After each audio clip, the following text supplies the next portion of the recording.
नमस्कार, मी हेमंत देसाई ऑफिशियल या माझ्या यूट्यूब चॅनलमध्ये मनापासून स्वागत। मित्रांनो, आज मी बोलणार आहे ते पंतप्रधान नरेंद्र मोदी यांच्याबद्दल। भारतीय जनता पक्षाच्या लोकसभा निवडणुकांच्या उमेदवारांची यादी, पहिली यादी भाजपने जाहीर केली 2 दिवसांपूर्वी। रात्री 10 ते 3-3:30 पर्यंत मीटिंग झाली आणि त्यानंतर ही यादी फायनल झाली। परंतु त्याच्या दुसऱ्या दिवशी मोदीजींनी आपले खासदार आणि महत्त्वाचे मंत्री आहेत त्यांच्यासमोर एक भाषण केलं। त्यामध्ये भाषणात त्यांनी निवडून आल्यानंतर भारतामध्ये, देशामध्ये आपल्याला काय करायचं आहे याचं एक संकल्पचित्र सादर केलं, प्रेझेंटेशन केलं की माझ्या पुढचा विकासाचा आराखडा काय आहे। त्या अगोदरच त्यांनी आपल्या सगळ्या मंत्र्यांना सांगितलं होतं की या 100 दिवसांमध्ये, म्हणजे आता निवडणूक होईपर्यंतच्या काळामध्ये तुमचा कामाचा आराखडा, कृती आराखडा, तुमच्या खात्याचा आराखडा काय ते सांगा आणि त्याचं प्रेझेंटेशन त्यांना करण्यास सांगितलं होतं। या कार्यक्रमामध्ये मोदीजींनी अनेक टिप्स दिले आपल्या कार्यकर्त्यांना आणि त्यामध्ये त्यांनी सांगितलं, महत्त्वाची गोष्ट म्हणजे नेत्यांना आणि मंत्र्यांना, की कुठलीही वादग्रस्त टीका टिप्पणी करू नका निवडणुकीमध्ये। शिवाय ते असं म्हणाले की आर्टिफिशियल इंटेलिजन्सचं तंत्रज्ञान आता डेव्हलप झालेलं आहे, डीप फेकचं तंत्रज्ञान आपल्याला खूप प्रगत झालं आहे आणि त्याचा गैरवापर होईल अशा पद्धतीने बोलणं, कुठली कृती करणं हे टाळा। माझ्या मते मोदीजींनी अतिशय चांगलं काम केलेलं आहे। मी असं म्हणतोय की राजकीयदृष्ट्या ते अतिशय योग्य पद्धतीने मार्गदर्शन करत होते असं मी म्हणेन। तुम्हाला वाटेल की रोजच्या रोज मोदीजींवर, भारतीय जनता पक्षावर टीका करणारा हा माणूस आता अचानक त्यांच्या बाजूनी काय बोलायला लागले। मी त्यांच्या बाजूनी बोलत नाही आहे। ज्या काही चांगल्या गोष्टी असतील कुठल्याही पक्षाच्या, त्या चांगल्या गोष्टींचा मी मुद्दामून उल्लेख करतो। आता इथे मला म्हणायचं आहे की ही सुरुवात केल्यानंतर आता काय झालं की लालू प्रसाद यादव, राहुल गांधी, तेजस्वी यादव यांची एक ऐतिहासिक सभा, प्रचंड जंगी सभा पाटण्याच्या गांधी मैदानावरची झाली। या गांधी मैदानामधूनच जयप्रकाश नारायण यांनी इंदिरा गांधींच्या एकाधिकारशाहीविरुद्ध रणशिंग फुंकलं होतं आणि तिथून बदलाची नांदी होते असं म्हटलं जातं। ही सभा अत्यंत चांगली झाली। तेजस्वी यादव, राहुल गांधी यांची भाषण उत्तम झाली, पण लालू प्रसाद यादव यांनी त्याच्यामध्ये मिठाचा खडा टाकला। बघा, हे काही नेते आहेत ते बदलायलाच तयार नाहीत। ते असं म्हणाले की मोदीजींना परिवारच नाही, म्हणून मोदीजींना कुटुंब नाही, त्यांना मुलं बाळ नाही आहेत। आता मोदीजींच्या व्यक्तिगत जीवनाचा उल्लेख करण्याचं कारण काय होतं? केव्हाही कोणाच्याही व्यक्तिगत जीवनातल्या गोष्टींचा उल्लेख करण्याचं कारण नाही। निवडणूक असो किंवा नसो, आणि असा ज्या वेळी उल्लेख होतो त्यावेळी मोदींनाच त्याचा फायदा होतो, हे आपण लक्षात घ्या। मग मोदीजींनी काय केलं? मोदीजींनी सांगितलं की समस्त भारतवर्ष हा माझा परिवार आहे, इथला गरीब हा माझा पिता आहे, इथल्या महिला माझ्या माता आहेत, युवक यांना मी माझ्या परिवारातले सदस्य म्हणतो, शेतकरी हे माझ्या परिवारातले आहेत, खालच्या जाती म्हणून ज्यांचा उल्लेख केला तो कनिष्ठ जातीतल्या लोक, ते माझे आहेत सगळे, असं त्यांनी म्हणून हा सगळा जो त्यांच्या विरोधातले जे वक्तव्य किंवा तो जो प्रचार आहे त्याला अत्यंत समर्थपणे उत्तर दिलं। ज्याला व्हिक्टिमहूड म्हणतात, त्या व्हिक्टिमहूडमध्ये म्हणजे माझ्यावरती अन्याय होतो, मी बळी आहे, व्यवस्थेचा बळी आहे, माझं शोषण होते असं सांगून मोदी नेहमी सहानुभूती मिळवत असतात आणि त्यांना सहानुभूती मिळेल अशी व्यवस्था विरोधी पक्षाचे नेते करतात। आणि विरोधी पक्षाच्या नेत्यांना अनेक प्रश्न तुम्हाला उल्लेख करता येतील ना। शेतकऱ्यांचे प्रश्न असतील, शेतमालाचे आधारभाव असतील, बेरोजगारीचा उच्चांकी दर, आणि जो भारतीय जनता पक्ष शासित राज्यामध्ये सुद्धा बेरोजगारी मोठ्या प्रमाणावरती आहे, किंवा छोटे उद्योगांची स्थिती, दुरवस्था, महागाई, हे अनेक प्रश्न आहेत। त्याचा उल्लेख करण्याच्याऐवजी मोदींना परिवारच नाहीत, त्यांना मुलं नाहीत, हा प्रश्न काय आहे? लालू प्रसाद यादव यांनी खालच्या पातळीची टीका केलेली आहे. त्यामुळे त्याचं कुठल्याही प्रकारे समर्थन न करता त्याचा निषेधच केला पाहिजे. तो मी इथे निषेध करतो. हे विरोधक सुधारणार आहेत की नाही? आता गेल्या वेळी बघा, चौकीदार चोर है अशी घोषणा राहुल गांधी यांनी दिली. त्यावेळी नरेंद्र मोदींनी काय केलं? मैं चौकीदार हूँ असं ते म्हणाले. आणि मग सोशल मीडियावर मैं भी चौकीदार अशी मोहीम सगळ्या भाजप नेत्यांनी पक्षांनी राबवली, प्रभावीपणे राबवली. आणि चौकीदार चोर हा प्रचार खोटा आहे असं लोकांना वाटेल अशा पद्धतीने ही प्रचार मोहीम राबवली.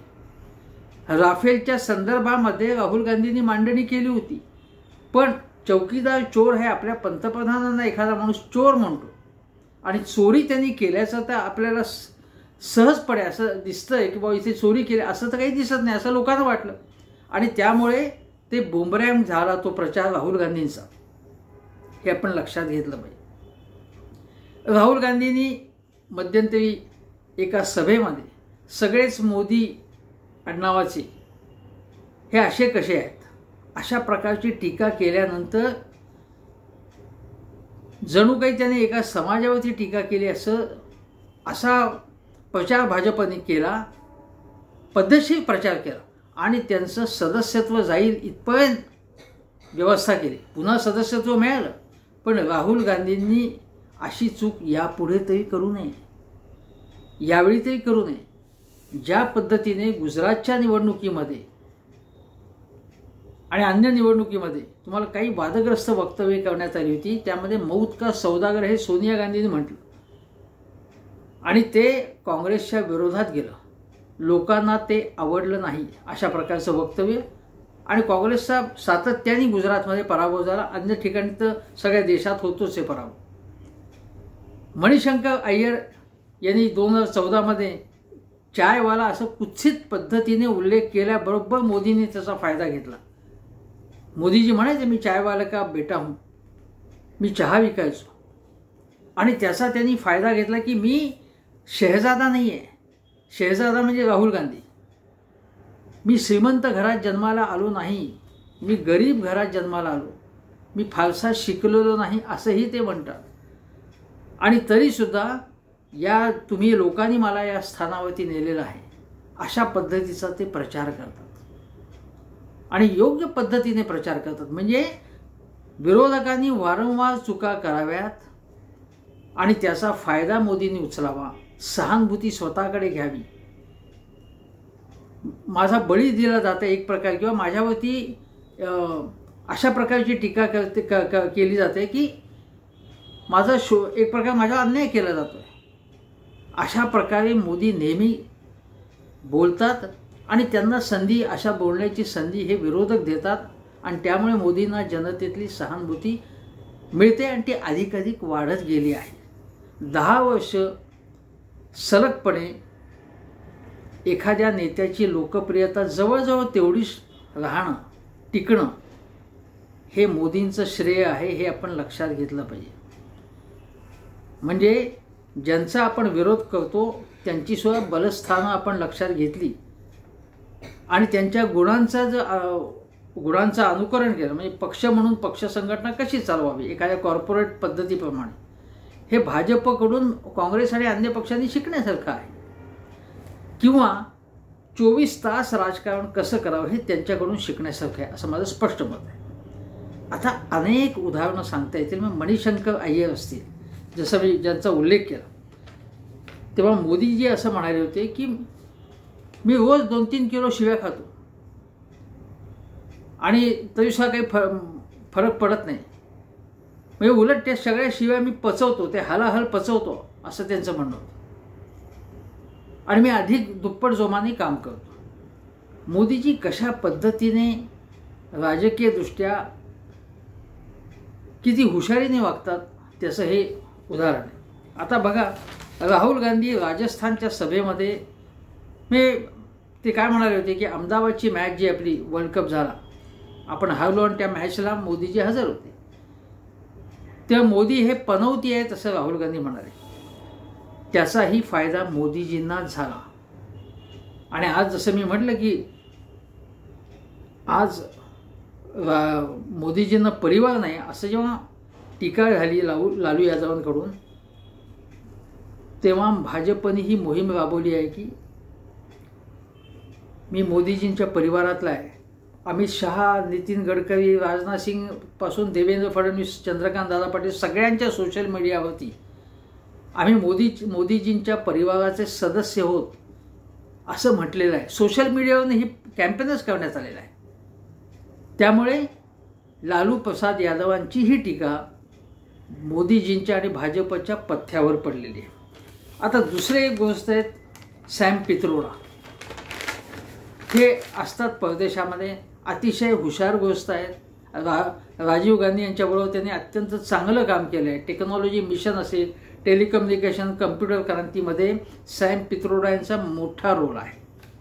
परंतु ते अनेकदा चुकीच्या पद्धतीने व्यक्त होतात आणि त्याचा भाजपला फायदा होतो. एक लक्षात घ्या, ते असं म्हणाले की सगळा देश 22 जानेवारीला राम मंदिर आणि राम जन्मभूमीकडे डोळे लावून बसतोय. दिया जलाव सगळे दिवे लावतात घरापुढे. इट बॉदर्स मी, मला याचा त्रास होतो. म्हणजे त्यांना असं म्हणायचं होतं की संपूर्ण देश कामधंदा सोडून आपलं काम करायला पाहिजे किंवा आपल्या देशाकडच्या इतक्या समस्या आहेत त्या समस्यांकडे दुर्लक्ष करून फक्त राम राम मंदिर असं करून काही उपयोग असेल नाही. म्हणण्यामध्ये काहीच चूक नव्हतं, पण त्याचा भाजपने फायदा घेतला. बघा, हे हिंदू धर्माचे काय म्हणतात शत्रू आहेत, त्यांना रामाचं काहीच पडलेलं नाही आहे वगैरे वगैरे. आणि हे ॲपिजमेज म्हणजे हे फक्त अल्पसंख्याकांचा अनुनय करतात, मुसलमानांचा अनुनय करणारा हा माणूस आहे सॅम पित्रोडा, असा प्रचार सुरू झाला. नंतर राजीव चंद्रशेखर जे केंद्रीय मंत्री आहेत त्यांनी काय उत्तर दिलं याला, हिंदू फेक, म्हणजे सॅम पित्रोडा हे हिंदू फेक आहेत, फेक हिंदू आहेत, डझंट मॅटर असं ते म्हणाले. असं त्यांनी ट्विट केलं. 1984च्या दंगलीबद्दल जेव्हा सॅम पित्रोडांना प्रश्न विचारण्यात आला तेव्हा ते काय म्हणाले, हुआ तो हुआ, म्हणजे झालं बाबा ते, आता असं त्यांना म्हणाले झालं बाबा ते. म्हणजे ते असं म्हणाले नाही झालं तर झालं, काय झालं तर काय करणार असं काही म्हणाले नाही, पण ते म्हणजे झालं ना, आता काय त्याचं, आजचे प्रश्न काय त्याच्यावरती बोला. 1984मध्ये काय घडलं याचा आज काय संबंध नाही, त्यांच्या म्हणण्यामध्ये काहीच चूक नव्हती. पण त्याचा आशय असा गेला की शिखांच्या विरोधात ज्या दंगली झाल्या आणि 2-1 हजार शिखांचा त्यामध्ये मृत्यू झाला, मारण्यात आलं इंदिरा गांधींच्या हत्येनंतर, शिरकाण झालं, त्याचा सगळ्या देशाने अगदी काँग्रेसने नंतर धिक्कार केला त्याचा. राजीव गांधींनी चुकीचं स्टेटमेंट त्यावेळी केलं होतं, पण सॅम पित्रोडा असं म्हणाले आणि त्याचाही भारतीय जनता पक्षाला फायदा झाला, हे आपण लक्षात घेतलं पाहिजे. पुलवामा झालं जेव्हा, त्यावेळी त्याच्यानंतर म्हणजे 2019मध्ये सॅम पित्रोडाने असंच वादग्रस्त वक्तव्य केलं. ते काय म्हणाल, पुलवामा झालं ना आणि मग त्यानंतर आपण सर्जिकल स्ट्राईक केला. त्यावेळी पित्रोडा असं म्हणाले, it happens all the time, त्यात काय विशेष. त्याचा अर्थ भाजपने जाणीवपूर्वक असा काढला की त्यांना काहीच पडलेलं नाही. पुलवामामध्ये येऊन पाकिस्तानी दहशतवाद्यांनी हल्ला केला, गंभीर हल्ला केला आणि त्यामध्ये अनेकांचा बळी पडला, पण त्याचं त्यांना काहीच पडलं नाही. अशा प्रचार भाजपला करायची संधी मिळाली, ती सॅम पित्रोडांनी दिली. नंतर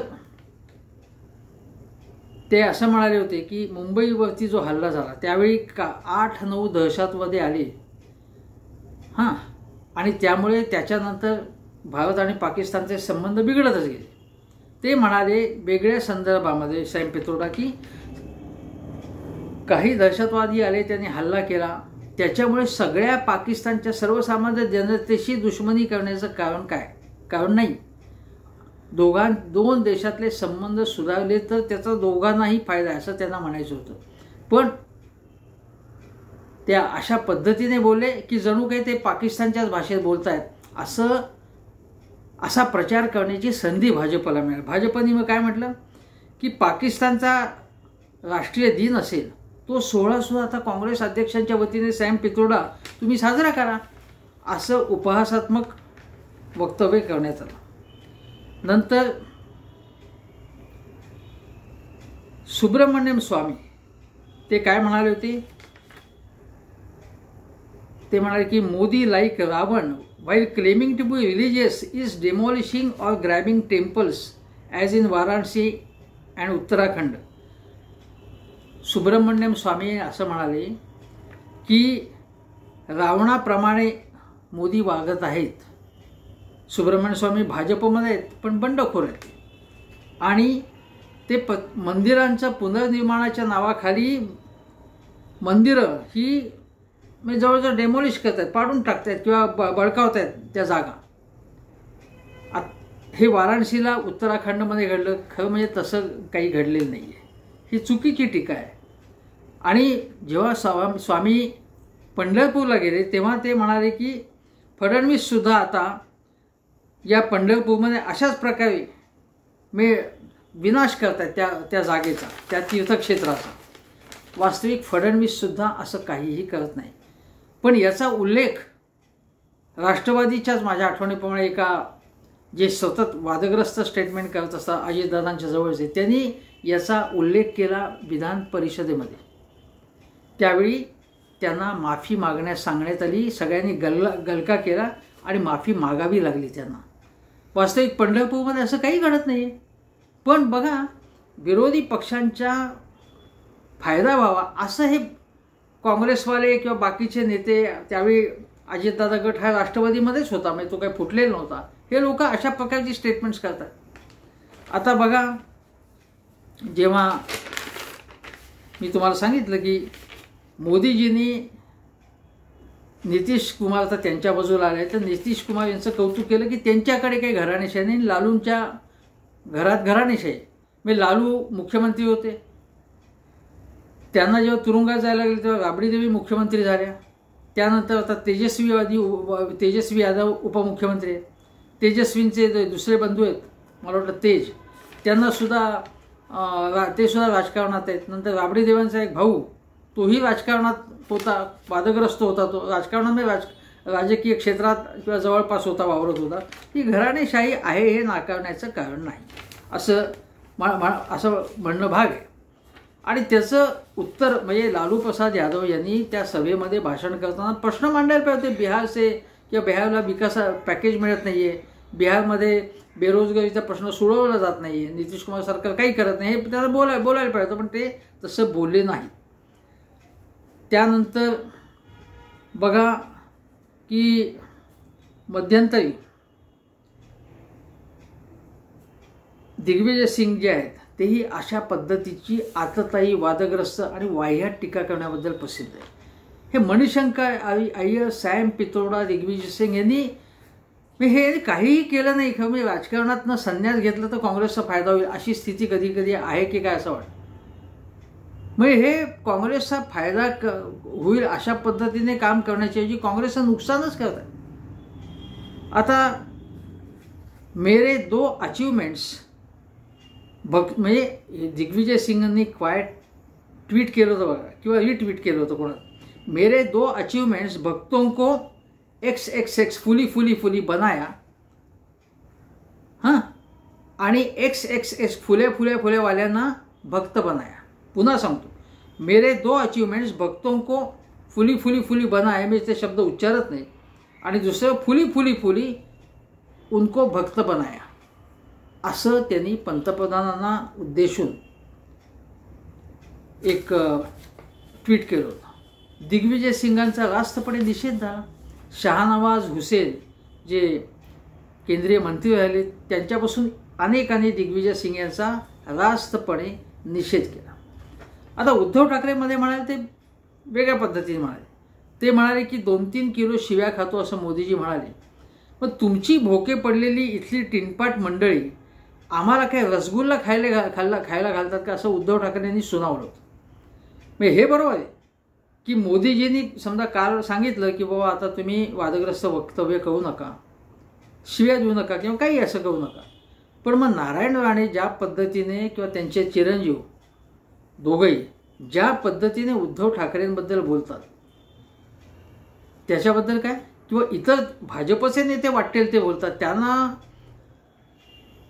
त्यांना सुनावण्याचं काम मोदीजी करतात का, गुपचूप करत असतील तर माहीत नाही, पण जाहीरपणे काही बाबतीत सुनायची गरज होती, ते सुनावलं जात नाही. हेही मी सांगतोय. राण्यांची मुलं वाटेल ते बोलतात, खरं तर भक्तात असं म्हणायला पाहिजे. त्यांना देवेंद्र फडणवीस सुद्धा काहीही सुनावत नाहीत. एक दोनदा ते फक्त बोलले होते, पण त्याच्यानंतर इतकी अत्यंत धर्मांधता पसरवणारी विषारी वक्तव्य, बदनामीकारक वक्तव्य त्यांनी करून सुद्धा फडणवीस त्यांना काहीही बोलत नाहीत, हेही मला सांगावं लागेल. आता बघा, उद्धवजी म्हणूनच म्हणाले की राजापूरची गंगा पवित्र, पण रत्नागिरी सिंधुदुर्गात एक घाणेरडी गटार गंगा आहे, पण त्यांच्या भाषेत त्यांना उत्तर देण्याची गरज नाही, असं उद्धव ठाकरेंनी एका सभेत सणसणीतपणे बजावलं होतं आणि ते योग्य होतं.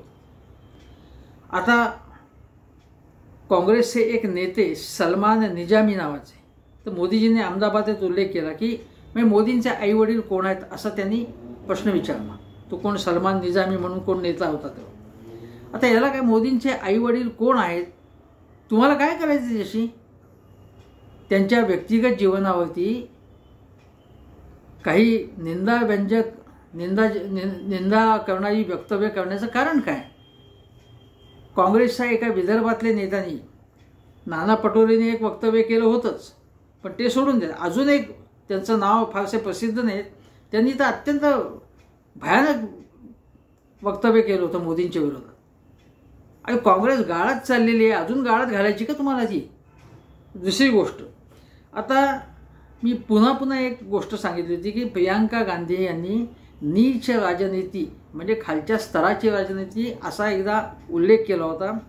तेव्हा मी गरीब, मी खालच्या जातीचा आहे, मी गुजराती आहे म्हणून माझा तिरस्कार करताय का, अशा प्रकारचा अर्थ लावून त्या टीकेचा फायदा घेण्याचा प्रयत्न मोदीजींनी केला होता. आणि मोदीजी हे करतात आणि करत आले आणि करणार, हे लक्षात घ्या तुम्ही. त्यामुळे तुम्ही असं बोलू नका, असं माझं आवाहन आहे. पण मणिशंकर अय्यर यांनी सुद्धा म्हणजे यांचीच मुघल मानसिकता आहे मोदीजींच्या, अशा प्रकारची टीका केली होती. चुकीची होती टीका. मोदीजी मानसिकदृष्ट्या अस्थिर आहेत, अनस्टेबल आहेत, असं आनंद शर्मा काँग्रेसचे हिमाचल प्रदेशमधले नेते, राज्यसभेचे सुद्धा नेते होते, उपनेते होते, आणि त्यांना राज्यसभा पाहिजे होती आत्ता. म्हणून हिमाचल प्रदेशमध्ये जी बंडखोरी काँग्रेसमध्ये झाली तिथे आनंद शर्मांची सुद्धा फूस होती त्यामागे. हे लोक, यांना सगळं फायदे पाहिजेत काँग्रेसचे पक्षासाठी, पण पक्षासाठी काही चांगलं काम करण्याची ऐवजी पक्षाच्या पायावरती धोंडा कसा पडेल अशी विधानही ते करतात, अशी कृतीही ते करतात. आपल्याला काही मिळालं नाही तर पक्षविरोधी कारवाया करण्यामध्ये त्यांना काहीही वाटत नाही. आता मोदीजी हे गद्दाफी आहे असं काँग्रेसचे उत्तर प्रदेशातले ज्येष्ठ नेते, वास्तविक नेहमी संयतपणे बोलणारे प्रमोद तिवारी बोलले होते. मोदी सरकार हे राक्षस राज आहे, अशा प्रकारची टीका दिग्विजय सिंग यांनी केली होती. या सगळ्या अनेक उदाहरणं अशी सांगता येतील. मी असं म्हणेन की आता लोकसभा निवडणुका तोंडावर आलेल्या आहेत. एक 10-15 दिवसात केव्हाही निवडणुकीच्या वेळापत्रक जाहीर होईल, आचारसंहिता लागू होईल. अशा वेळी निदान आता लोकसभा तोंडावर असताना विरोधी पक्षांनी आपली एकजूट दाखवण्याऐवजी आणि देशापुढचे आणि मतदारांचे खरे प्रश्न, लोकांच्या पोटापाण्याचे प्रश्न मांडण्याच्या ऐवजी अशा प्रकारची व्यक्तिगत टिप्पणी करू नये. त्याचा मोदीजींना, भाजपला फायदा होणार आहे.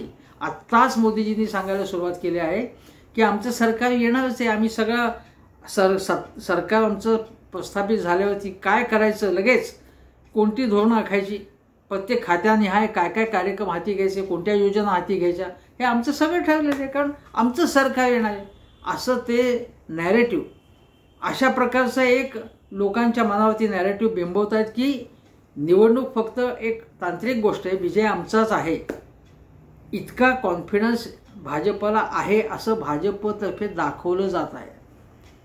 अशा वेळी विरोधी पक्षांनी खूप कष्ट घेतले पाहिजेत, खूप जबाबदारीने वागलं पाहिजे, उमेदवारांची निवड नीट पद्धतीने केली पाहिजे.